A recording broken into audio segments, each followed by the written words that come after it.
When I first got my snowmobile license in about 1992, having a 500 class sled was considered the show. They made 80 to 85 horsepower and topped out right around 80 miles an hour.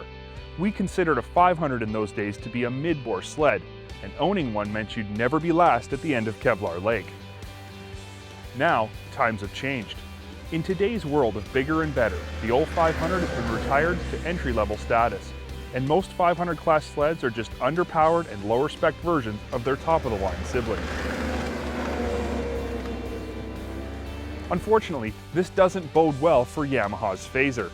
Its 409cc EFI twin-cylinder 4-stroke mill and its 80 horsepower leave it approximately 10 horsepower shy of being a realistically performing trail sled for the average rider, which is really a shame, because this truly is a remarkable sled in a number of ways.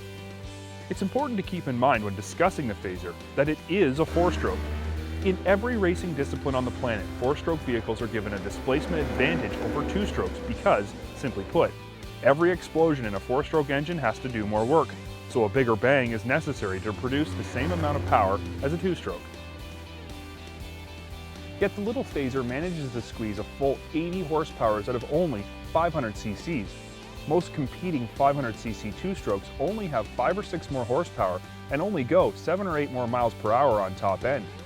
Furthermore, the Phazer is one of only 2 small-bore 4-stroke snowmobiles on the market, the other being Skidoo's Ace, which only makes 60 horsepower but has 100 cc's more displacement. In tight spaces, the Phazer's motor is actually a huge advantage versus its 2-stroke competition because it pulls adequately hard on bottom end. Getting from corner to corner in the trees is not completely disappointing, even for a larger rider such as myself.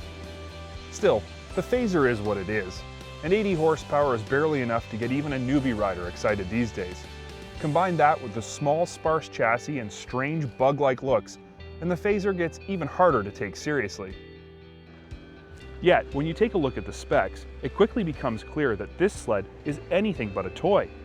Long travel, dual A-arms up front, and pretty serious looking HPG piggyback shocks with clicker style compression and rebound adjustability on even the base GT model are generally reserved for only high performance sleds.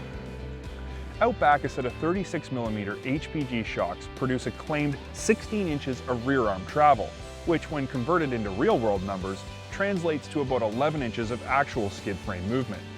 Still, none of these numbers sound like what you'd expect from a snowmobile meant just for a kid or targeted at females only. The front and rear suspensions combine with tallish rider-forward ergonomics to produce adequate handling characteristics. At medium trail speeds, the Phazer's front end gets good bite and can be run through the twisties with only minimal inside ski lift. As speeds go up though, so does the top-heavy and less than flat cornering feel. With some heavy rider input and pretty serious on-seat acrobatics, it is possible to slay some serious corners on the Phazer, but don't be fooled into thinking that this thing is a standout trail carver. And this is where the rubber really hits the road for the Phazer.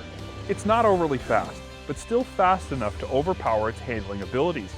Unfortunately, if you want to claim the Phazer is meant for a beginner, younger riders, or women, the handling becomes an even bigger issue.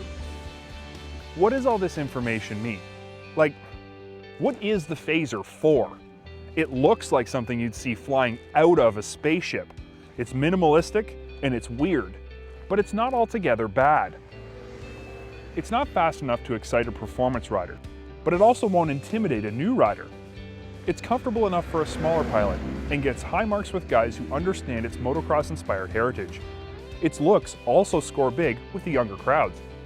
Yamaha's Phazer is a small-sized sled with a high-tech motor that well overachieves in terms of horsepower per cc.